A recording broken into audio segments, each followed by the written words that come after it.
the ability to live from the income of your personal resources. Meaning, at that point, you wouldn't have to work, that is to make a living, or work to earn money, because now you have enough income from your personal resources. You would then simply work for accomplishment, you would work for pleasure, you would work for joy, you would work for whatever. But from that point on, once you became financially independent, you wouldn't have to work anymore in terms of supporting yourself, in terms of like making a living. That you can become someday financially independent and live from the income of your personal resources. Now, here's the next question. How do you wish to live? There's a difference between modestly and extravagantly. If you wish to live extravagantly from the income of your personal resources, you'd have to have a lot more personal resource. But if you wanted to live modestly, and if that life would suit you, modest in terms of what it would require to, support your daily living, if that was fairly modest, not the ambition of your goals, but modest in terms of the money you would require to live comfortably, it doesn't take that much personal resources. I mean, it doesn't take $100 million, it doesn't take $50 million, it doesn't take, you could live fairly well on $120,000 a year even after paying taxes. But it depends on how you wish to live. It depends on your own personal lifestyle. Now, if you need a mansion in every major city in the world, it's going to take more personal resources, right? But to be free of anybody to have financial claim on you, and to be free to live in a fairly easy manner, all you need is a certain amount of personal resources to be able to live from the income of those resources. Here's what we call that, whatever those dimensions are, financial independence. Now, here's one more exciting thing beyond that to be exciting, and that is debt-free.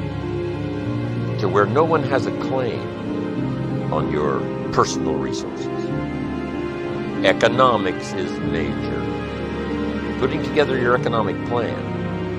My mentor asked me for my financial plan when I was 25. Of course I didn't have one. Just like a list of goals I didn't have. But a financial plan. Now here's what's important. My mentor said it's not the amount that counts, it's the plan that counts. Because I offered him the excuse. I said, if I had more money, I'd have a better plan. He said, no, if you had a better plan, you'd have more money. I'd been working 6 years. And once in a while now, the creditors were calling. See, after 6 years, he suggested to me after 6 years of economic activity, I should be at least 1/3 of the way to building a financial wall around my family nothing could get through. And how far away was I from being 1/3 of the way? Like 1,000,000 miles. And the key is to not just live in the right country, but to have the right plan. So it's the plan that counts. Now here's what you do. You start with some plan and then refine it as you go. Or you refine it as your needs require, or you refine it as your dreams require. It just depends on what you want, how you want your life to unfold. But now, financial independence, being able to live from the income of your personal resources, that's a goal everybody should set. Now, if you're a little late coming to this plan, you might have to, do a little more stretching than the average person would. Now, the reason why the money all disappears is not because it doesn't exist. It's because the money isn't put in the right plan. So now let's talk about a few other things. One is some people have to wrestle with, and I had a few questions on, is it okay to strive to be rich? Is it okay to want to be wealthy? Is it okay to go for it? I had to come to grips with that. Some people say, well, it'd be better to renounce all worldly goods and just live a very poverty, spiritual life. And that's one concept. I've got another concept. Try this on for size. If you could do better, should you? That's an interesting concept to consider. Why would you leave the biggest share of your life unexplored in terms of personal development and what that might have achieved, either in the marketplace or at home as a father? Someone says, I'm not going for being rich. I don't think that's really the healthy thing to do. So everybody has to wrestle with that. And I understand that. But I think one conclusion we could come to, with a good, simple, practical plan, there's no reason why you can't accumulate the resources to be financially independent. So now let's talk about it. Here's how Shoaff introduced me to the concept. One is to develop a current financial statement. Now this is primarily going to be a current financial statement of your finances, your money. Now money is not the only value, but make this note, it is one value. It's not the only one, but it is one. Money is not the only measure of success, but it is one measure. It's not the only one, but it is one. That your current income is a measure of your personal value to the marketplace. If your current value to the marketplace is $5 an hour, you get the $5. So, not that a person is only worth $5, but their value to the marketplace is only worth $5. But it's possible to very quickly change those numbers by changing your value. But the numbers do illustrate the value. We cannot leave that concept out. So somebody says, you mean where I am financially is an illustration of who I am? And the answer is yes. Now, it's not the only measure. I'm not saying it's the only one, but I'm saying it is one. There's a lot of other ways to measure a person's value as a father, a person's value as a mother, a person's value as a friend, as a colleague. But we can't leave the money out. Now, here's why money is an easy measure. It's easy to count. Say, how are you doing? Well, there's a lot of, things we could throw out there about how you're doing. When we say financially, that's easy. Let's count. So my mentor said, let's come up with a financial statement. I said back then, what is a financial statement? I didn't know. So here's what he said.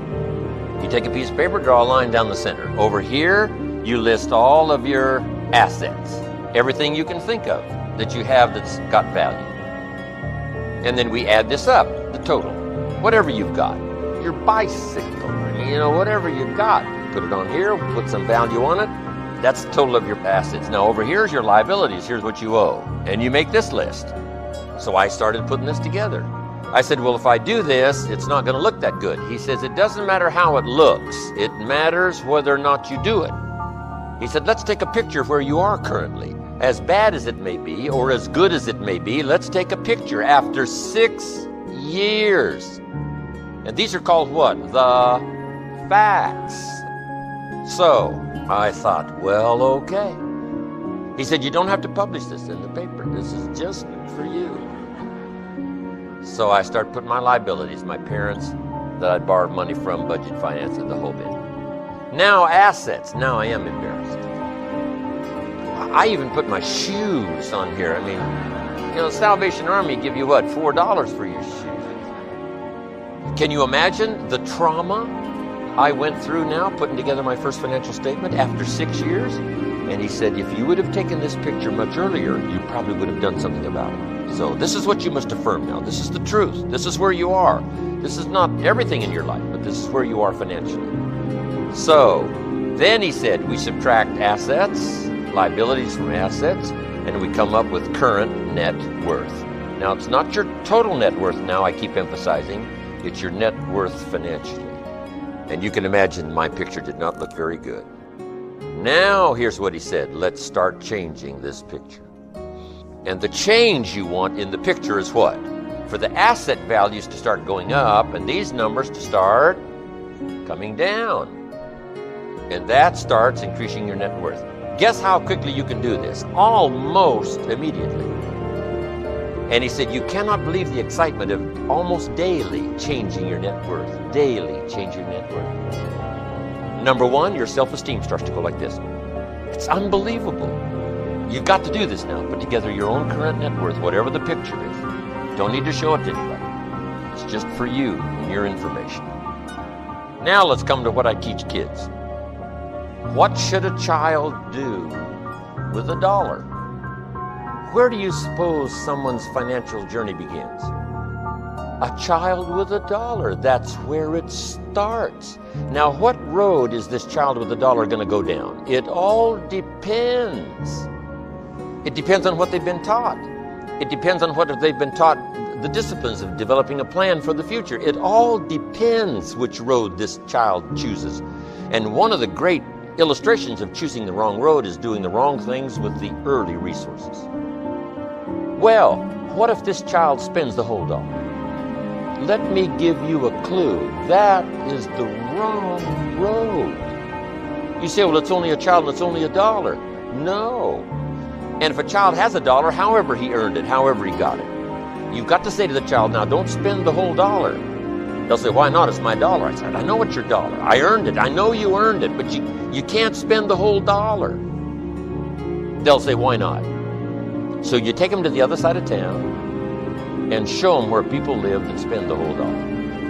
And you just drive them around and say, would you like to live here? Kid says, no. Say, would you like to live like these people live? Kid says, no. Then you can't spend the whole dollar. I'm telling you, they will get the message.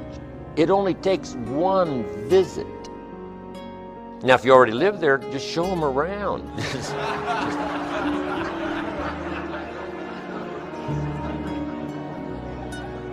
Good time for confession. Don't do what I did, wind up on this side of town. Let me show you a plan, my son, how to get to the other side of town. See, there's nothing better than the truth. You don't need to fool with the truth. It is so dynamic in uncovering the errors of our ways and helping us to set up new disciplines to change it all, starting today, starting overnight, starting anytime. Now, you can wait to start a plan for a couple of years, but why not do it now? So what should a child do with the dollars? Here's what I teach. Never spend more than 70 cents. Somebody says, why? Well, to make it easy, just take my word for it. Don't spend more than 70 cents. You got to pick some number. When I met Shof on every dollar, I was spending about 110%. And here's what I learned. If your outgo exceeds your income, your upkeep becomes your downfall. I found that back then it was easy to make $4,000 a month and go broke. Somebody says, how could you make $4,000 a month and go broke? It's easy. Spend $5,000. And if you spend $5,000, it's what? Inevitable. That's a good word, inevitable. Sometimes it's inevitable. Don't spend more than 70 cents out of each dollar. You say, okay, I got that now. What do I do with the other 30 cents? I'm glad you asked. Here's what you do. 10 cents for charity, helping people who can't help themselves, supporting worthy causes. The time to teach kids generosity is early. So 10 cents for charity. Now, here's another 10 cents called active capital, meaning put your money to work. Capitalism.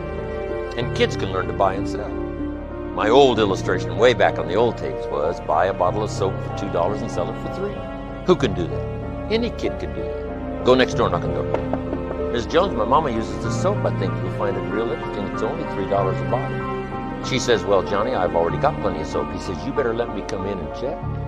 Kids don't need a class on sale. They're born to sell. Now, when a child collects $3 and sells this bottle of soap, what should they do? You got to teach them not to spend the whole $3. See, some adults don't know that. Kid says, well, yeah, if you spent the whole $3, you'd be out of business. You got to save back the $2. You've only got $1 now. The $2 have got to go get you another bottle of soap. So it's easy to teach these little principles. Profits are better than wages. Wages make you a living. Profits make you a fortune. Anything to generate a profit, render a service, whatever it is, something simple and easy. Active capital means you are involved. Now, here's the last 10 cents called passive capital, meaning let someone else use your money. Let a financial institution use your money. Some projects require more money than one person can put up. So we have what we call collective pools of money, where you put up some, I put up some, someone else put up some, and we loan it out. And here's what they pay us for using our money. They pay us interest and dividends and increase in stock value. This is the potential here. But now, if you follow this starting at age 15 and allocate the dollar this way, rather than having no plan at all, it's easy to become financially independent by the time you're 35, at the latest 40.